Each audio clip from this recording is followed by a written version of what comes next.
So we're back here in Eva Neukamm studio, Ursulinestraße 6 in 97070 Würzburg, right in the middle of town. We're about 50 meters from the Rathaus and 200 meters from the old stone bridge that we were talking about before, where we met that day. Yes. And she invited me to come and musically support her exhibition and Tag der offenen Türen, as I told before. It was yesterday and today. You also have a picture that you wanted to actually see personally in my land, in Milano, right? That is there today, or yes. It was yesterday? Yes, the vernissage was on Friday. Okay. And it's part of a series of this big choker you see in the background. Yes, let's talk about this big choker. Perfect. So, yeah. this is quite a theme for you, isn't it? Yes, that's a theme for me, and it will be a topic for the next artworks. I have a lot in my mind. You did some small studies here also, but tell me a little bit about what you were thinking about this. This Chester should be a friend or kind of friend, but also a signal. For us. As a statement or a Fingerzeig for the human beings. Fingerzeig, she means a raised finger. Yes. Beware. Sometimes, yes. Beware, beware. You can see there's also little suggestions here. There's a very interesting gesture here. And also here, this is an interesting painting where the Queen of Diamonds is holding and saying, "Be careful now. Please." Perhaps I'm going to interpret a little bit of this. From my perspective, the Queen of Diamonds is saying, don't be too concerned about money. I mean, diamonds. Diamonds are a girl's best friend, yes, remember? You know, diamonds are a girl's best friend. But it's the Queen of Diamonds, and she's saying, be careful. You know, you can be as wealthy as you want. That's not going to change the fact that you have to be able to laugh at yourself. Tell me about, what do you think is a gesture for you? For me, it's part of a series. It's called Genie und Wahnsinn. And that's why, because when you look in the world... Wait a second, I have to translate Genie and Wahnsinn. Somebody who is creative, genius, and I guess it's not the word crazy, no, but it's not. What is the word? It's worse because human madness. Beings... Genie and madness, yes. Exactly. Genius and madness. Exactly. On one hand, a man is able to do big things, yes. I'm not going to gender, but you don't mean a man, you mean... human beings. Yeah, human being, yes, exactly. Yes. We can fly to the moon, or we can socialize, we can build up big cities, metropoles, whatever. We are so capable to do big things, and on the other hand, we are also able to ruin everything, to ruin our own existence and our own sources and ourselves and each other, and that is crazy for me. That's really mad, and sometimes I see this choker dancing in between the world, or in different situations.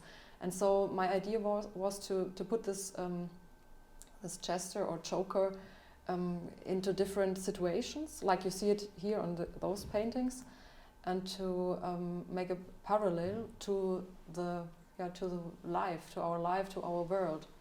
For example. So may I just add something? Yeah. So what for me, what she's talking about is the responsibility of the artist also to make a philosophical statement that also has to do with reality and has also to do with the responsibility. Absolutely. And so when someone like Eva decides she's going to study ecology, technologische, what's the study? Umwelttechnik, Umweltingenieurwesen, yeah. Engineering. Environmental engineering, and how to solve the problems through realistic and what the Germans call handfestes, something that you can really grab onto. Consistent, Yeah, maybe. consistent but responsible, basically. Mhm. It's very easy to just enjoy our wonderful technological supportive society with lights that you can turn on when you need it, or heating, or whatever. Telephone, you can talk around the world, whatever. But if you don't take responsibility for these things, it's very tenuous. It's hanging by a very, very thin wire from the ceiling, that's true. like that picture. Yes, like the spider. Yes, like the spider.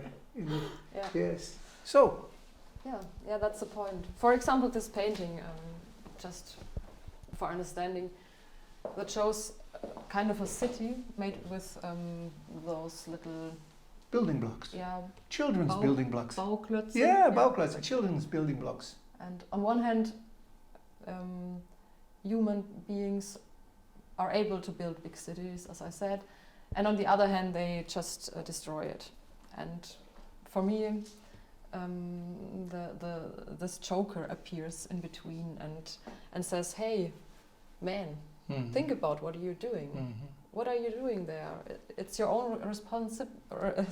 your own responsibility to treat each other good, and also the environment good, and treat yourself good.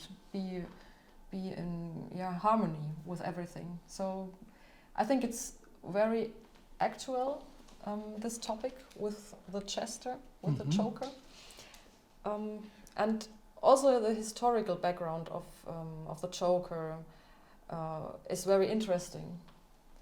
In former times, he was an institution at the king's palaces, and so the Harlequin was allowed to say anything he wanted to, and wouldn't be. The king had to let him really. Yeah, Narrenfreiheit. Yeah, they call it in German Narrenfreiheit. Means you can say what you want because it's. And they have an expression in Bayerisch called narrisch. Mach mich doch nicht narrisch. Yeah. A little bit crazy. Yeah, a little bit crazy. Because maybe, this is an interesting thing also, this bipolar, borderline kind of thing between artistry and whatever. It's something about the human consciousness. If you don't, see, having an imagination in this world is it's difficult to express your imagination because it's, for someone who wants just three-dimensional thinking, it's very, the Germans call suspect. They're not really sure that your ability to express yourself on an artistic or an emotional level, emotions just generally, are very difficult for people to deal with. It's easy just to act like a robot. Don't smile, whatever, panning, The Asiatic race does that a lot of the time. They talk about having a big face, don't show your emotions and whatever, but they're learning to show emotions more and more. Yeah, that's a kind of protection, I think. Yeah, it's fear. It's fear of being criticized. And this is one of the most important things about art, is that you have to be brave. And you can hide behind the Harlequin, but in the end you have to take the mask off and say, it's me telling you the story right now. Even though this Harlequin here, for example, has no real facial expression. No. And she even has her eyes closed. But let's look at the big Harlequin again. I think it's quite. Tell me a little bit about how you came to make this big. It was necessary to make it that big because it's a big thing. It's a big symbol, a very strong statement. And when you stand in front, you will communicate with him, or he communicates with you maybe, and you don't know how he looks like, if he is friendly or not, if he's angry or not, if he is silent or if he is vital, whatever, you don't know, lebendig. If he's alive? Yes, you don't know. So he tells you a lot, but what you hear, that's up to you. Can I add my perspective on this? Just stay on the picture when I'm talking, Mike, please. When you sit down and just look at this picture long enough, you start to see yourself look at the picture. And you start to see the picture looking back at you. But it's really just you reflecting upon your thoughts and feelings. And then there's that, what happens between you, and that's just the dichotomy between the rational and the imagination of the human species. When you start to basically, like they use with mandalas in Eastern philosophy, you start to hallucinate, basically. And you start to see, hallucinate doesn't have to do with drugs, it has to do with just letting your mind starts to develop itself. When I was a young man, I studied Zazen. I used to sit down and look at a white wall for hours on end without moving. And every time I had a thought, well, I have to go use the toilet, I have to eat something, I'd say, no, I'm going to stand, I'm going to sit right here in a lotus posture. And I looked at this white wall until I started to see my thoughts like running, like a film.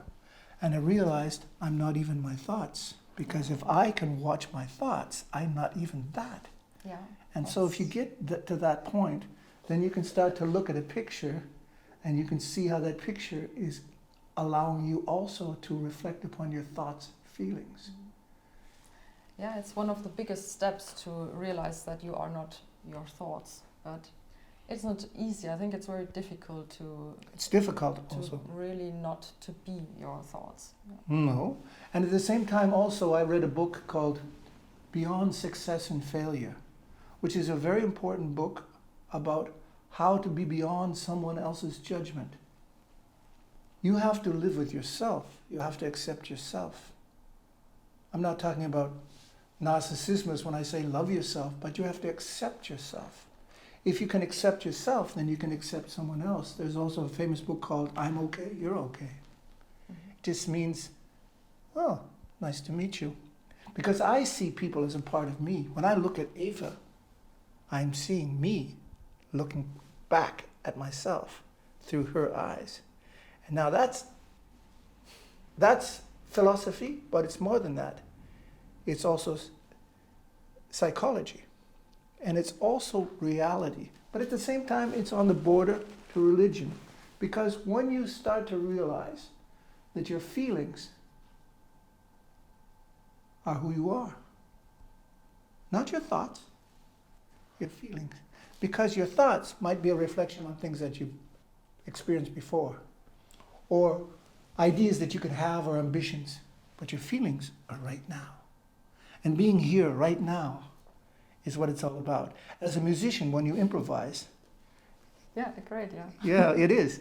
And so the interaction that I'm trying to create here, and I hope that you're going to paint a little bit today, just spontaneously. Yes. It's always, you have to be very secure within yourself to do that, you know.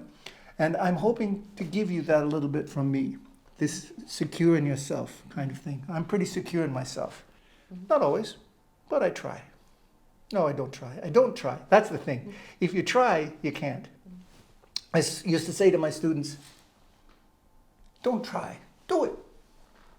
It's too late when you try. Yeah. Because if you try, it means you think you're going to fail. Don't worry about failure. Don't worry about somebody else's judgment. Believe in your own feelings and yourself. Believe that you have the right to have those feelings. And you have the right to sometimes be afraid and sometimes be angry. And sometimes to be right and sometimes to be wrong. But if you're not here and now experiencing what it is, you can't know who you are. You have to be here and now. There's also an interesting book called Be Here Now from Richard Alpert. He was a friend of Timothy Leary in the 60s. His name turned out to be Baharam Das. I think later he became a Indian ascent. And these people also had very interesting relationships with music. For example, the man who made this mute for my flugelhorn, or had this mute named, and his name was Maynard Ferguson. He was a Canadian from Montreal. A very famous man because he did the music for the first Rocky film that was filmed in 1976 in Philadelphia, where I was there, by the way. One of my favorite films. But not because of Rocky, which is actually pretty good. Rocky's a pretty good film. Not that Sylvester Stallone is a great actor or a great boxer, not about that. But it's just the whole idea of believing in yourself, that you can reach that goal if you believe in yourself. Anyway, Maynard spent a lot of time with people like Timothy Leary, and he ended up in India for quite a while. Maynard Ferguson. You know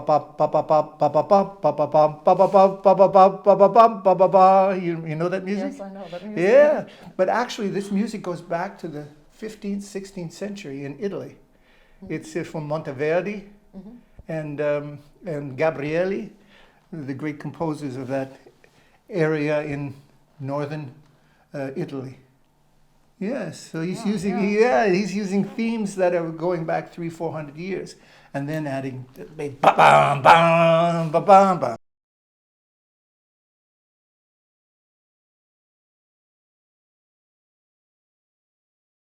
Festival. So I'm walking around. I got a backstage pass. I think I'm about 16 at the time. It was 1972, I guess it was, something like that. So I'm backstage. I'm playing in the National Symphony Orchestra, Junior Symphony Orchestra of Canada in Vancouver at the university.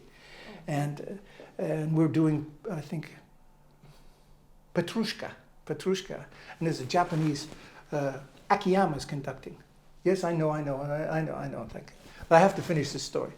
Anyway, so here's the point. I get these backstage passes. And there's this pretty girl that wants to go with me because everybody likes to hear the trumpet play high, loud notes. I'm not that interested in high, loud notes. Really not.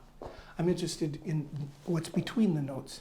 That's the emotion of the person telling you the story of his life. So what happened is this.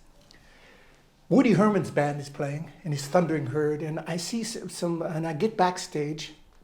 The young lady that I'm with, she stays in the audience because Maynard Ferguson's going to come out any minute now. So I went backstage because I'm getting tired. I got to do something serious the next day. It was about 11, almost 12 o'clock at night. So I went backstage and I saw some of the solo trumpet or the lead trumpets were from Woody Herman's. And Woody Herman's a clarinet player, so he doesn't understand that trumpet players can't play all day and all night, fortissimo and an extreme high register. Otherwise, they damage the muscles in their face. And I'm a studied musician, a classical musician. I know about this. So I see these young guys with their lips swollen past the ends of their noses, and I'm thinking, oh, these poor people, and I want to say something nice, to help them, And I'm walking along, and I hear this terrible noise in the low register, and I'm thinking, oh boy, that's somebody trying to get his embouchure, getting his lips back together, trying to massage his muscle by playing pedal tones. That's what some people do, playing pedal tones. Mm-hmm. And I just walk into the room, and it's a dressing room, with lockers and whatever, and it's more or less Ausweghalle, So I walk in, and it's not a dressing room, it's actually, for the English-speaking people, I think it's probably more of, they do sports there and whatever. So, and I hear this terrible noise, and I walk in, and I get about this close, and I notice it's Maynard Ferguson. It's Maynard Ferguson, the great Maynard Ferguson, warming up in the low register, trying, and I said, I said, you're Maynard Ferguson. And he said, yeah, I know. Yeah, weiß ich. I know I'm Maynard Ferguson. Like that. I said, oh, yeah. Oh, you're warming up. He said, yeah, I'm warming up. I said, oh, good. Nice to meet you. He said, nice to meet you. I play the trumpet, I say. I'm playing in the National Youth Orchestra. Oh, that's very nice. And I said, may I look at your mouthpiece? This is a very personal thing. I talked to Maurice Andre one time about his mouthpiece in Frankfurt at the thing. It's a very personal thing. So I said, can I look at your mouthpiece? He said, yeah. Oh, sure. Give me a mouthpiece. Even stuck my finger in the mouthpiece to see how deep it was and the form and whatever. This is a terrible thing to do. I was stupid. I was a 16-year-old kid. That's pretty over the top, right? But still, he was such a nice guy. He was just saying, yeah, what do you think? I said, well, Anyway, later here in Germany, I had a mouthpiece made just like that for one of my students because he was a very good high player and I wanted him to be a big band player. But he decided he wanted to be a classical player, that's okay. But in any event, the interesting thing about meeting somebody like Maurice Andre, when talked about his mouthpiece too, see, I make mouthpieces, develop them, design them, and develop them. And sometimes I even sell them, but that's not really my goal. My goal is knowledge, not wealth. I have enough money. I don't have a lot of money, but I have enough money. And I think less is more. That's what I think. And playing high notes is not important for me. It's what you say between the notes. It's not the paint you put on the page, on the paper, on the what do you call it? Pergament? No, what do you call it? Canvas. Canvas. It's not the paint you put on the canvas. It's what you try to say with the paint. It's not the size of the picture that makes it important. It's how it communicates what is important behind the painting. The painter is speaking through the picture, and he's explaining what he feels about life, or she feels about life. So tell me a little bit about this picture. Oh, Mike says we have to stop now. He says it's too much for you at one time. Just a spoonful of sugar helps the medicine go down, and in the most delightful way. That's direct from The Sound of Music, one of my favorite musicals with, you know who? Yeah, you're taking your coat off now? A little too much for you, okay. Anyway, so thanks so much for tuning in to the new SteuART and Eva Neukamm here in the studio in Würzburg.